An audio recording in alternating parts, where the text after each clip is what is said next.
Hey YouTube world, what's going on? Mark here from TST Industries, back in the garage.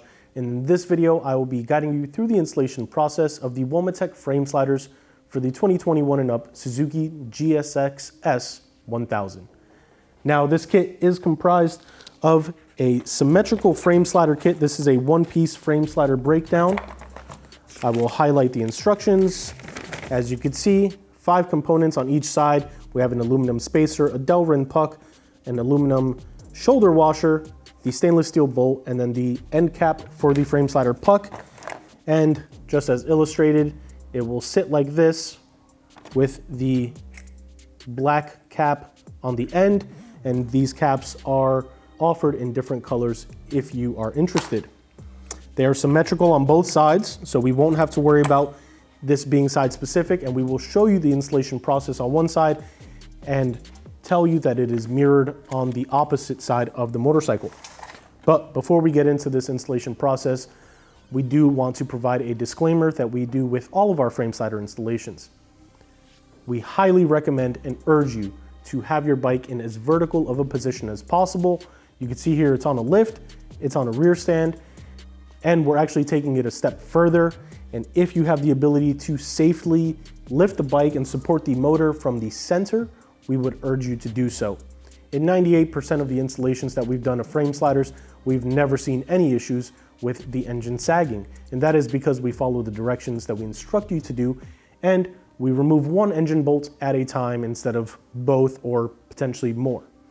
This prevents major engine sag, but we do know that when you're riding, you're putting your bike under stress, under vibrations, and you can remove one engine bolt, and that could actually result in your engine sagging just a bit. So what we have here is we have a pretty standard scissor jack. On top of the jack, we do have a piece of soft wood and a piece of foam. And what we're doing here, and the goal is to actually support the bike just enough from the center in this particular situation on this particular model. That means it is resting just underneath the oil pan.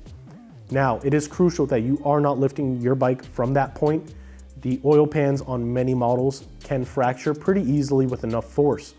So we're doing this, we have it butted up against the bottom of the oil pan just enough to support the motor, that if I remove these engine mounting bolts and the engine begins to sag, it'll actually stop and hit that security measure that we have in place to prevent this from becoming a much longer and a potentially much more expensive installation process, and potentially a very expensive paperweight. So please heed our caution.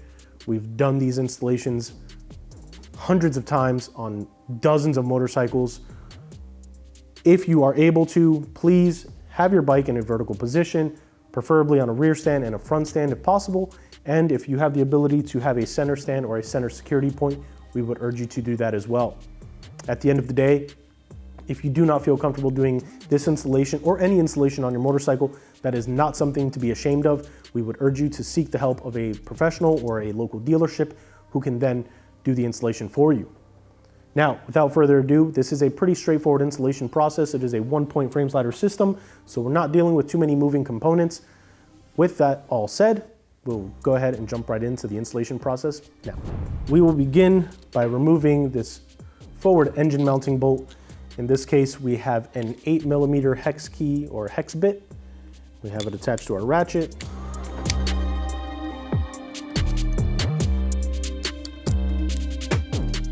Now, before we move this bolt completely, you can see here I do have both frame slider assemblies side by side, just as shown in the illustration on the provided instructions. They are symmetrical. We don't have to worry about being side specific, as I mentioned in the intro.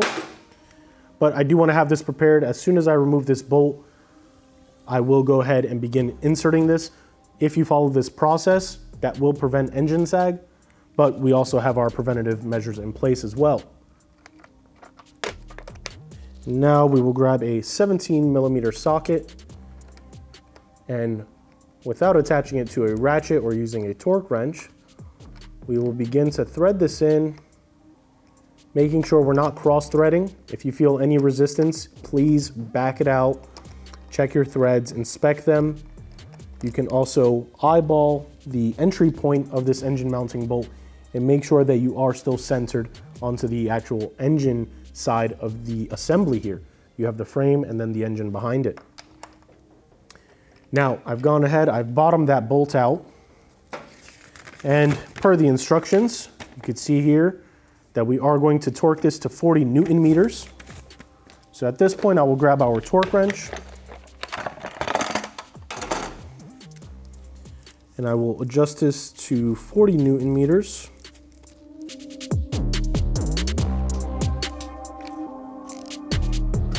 And just like that, this installation is now complete. The final piece that you would install at this point would be the cap that we have. Now by default, these black caps are included, but we do offer different color options. So you just want to go ahead and make sure it's actually centered. This is the most important part, right? And then you'll just press it in, and voila, this installation is now complete. Now, because this assembly is symmetrical and you're not dealing with any different components, you can repeat these steps on the opposite side of the bike, and you will be able to go out for a ride and enjoy your new crash protection. And with this installation complete, you can see we've now added on some functional crash protection that is designed to help minimize the damage taken on to your bike in the event of a crash. Now, obviously, on these naked Street Fighter style bikes, the fairings are so minimal that the damage that you may sustain in the event of a crash would ultimately fall on a lot of the frame and crucial engine components, with some damage on the fairings. Every crash is different, and crash protection is designed to help minimize the damage taken on in the event of a crash, so please keep that in mind.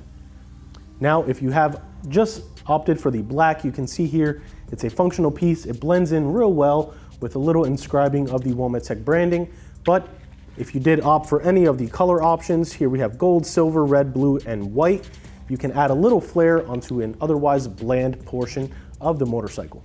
If you're interested in these frame sliders, you want to check them out or see what other products we have for the 2021 and up Suzuki GSX-S1000, please visit our website, tstindustries.com.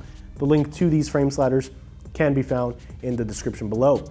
If you have any questions, comments, concerns, you just want to say, hey, let us know where you're checking in from, you can do so down in the comment field below. We'd love to hear from you.